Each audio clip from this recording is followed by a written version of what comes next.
এমনি সৌহার্দ্যপূর্ণ পরিবেশেই কথা হয়েছে।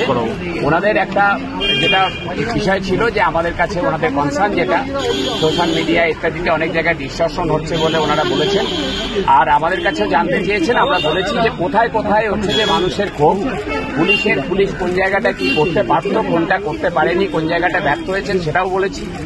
এখন এই আলাপ আলোচনা হয়েছে। আমাদের যে সামনটা সেটা আজকে ডিসমিস করে দিয়েছে পুলিশ, কারণ তার সেরকম কোনো ভিত্তি ছিল না। আর যেটা হচ্ছে যে পুলিশ আমাদের বলেছে যে তারা কলকাতা শহরে শান্তি ফেরাতে চান, আমাদের সাহায্য এইটুকু। এরপরেও কি হবে দেখা যাবে। এরপরে কি সোশ্যাল মিডিয়াতে ভোকাল হবেন আপনারা এই ঘটনা নিয়ে? তার সঙ্গে একটা দুটো কথা হলো, আমরাও আমাদের সাধারণ মানুষ নাগরিকদের করেছি যে এই যে একটা অশান্ত পরিবেশ রয়েছে, এই যে মানুষের মধ্যে নানান রকমের প্রতিবাদ চলছে, তার মধ্যে আমরা পরিস্থিতিটাকে বুঝিয়ে অ্যাগ্রাভেট করে কোনো লাভ হবে না। যে জিনিসটা কথাবার্তার মধ্যে সেরে ফেলা যায়, সেই জিনিসটাকে লোককে সমন দিয়ে ইনঅ্যাক্টিভেট করে জিনিসটাকে উত্তপ্ত করে কোনো লাভ নেই।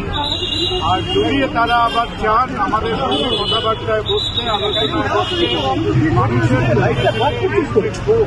এবং যে একটা সাংঘাতিক একটা অস্থির পরিবেশ গত 10 দিনের উপরে যেটা চলছে, সেটা কিন্তু কেউ চাইলেই 5 মিনিটে নিবারণ করতে পারবে না। এবং আমরা আশা করি সেখানে কলকাতা পুলিশেরও একটা সদিচ্ছা থাকবে, এবং যদি আমি অন্যান্য ডাক্তার ছাত্ররা যারা আছে তারা কোনোভাবে আমাদের দেখতেই হবে, দিনের পর দিন এইভাবে কাটতে পারে না। সুতরাং আই হোপ যে তারা যদি সদর্থকভাবে, তারা স্বচ্ছভাবে যদি এই জিনিসটাকে রেজিউমিং মেন্টালিটি যারা আগে নিয়ে যেতে চান, কুণাল দা আপনারা কি সিবিআই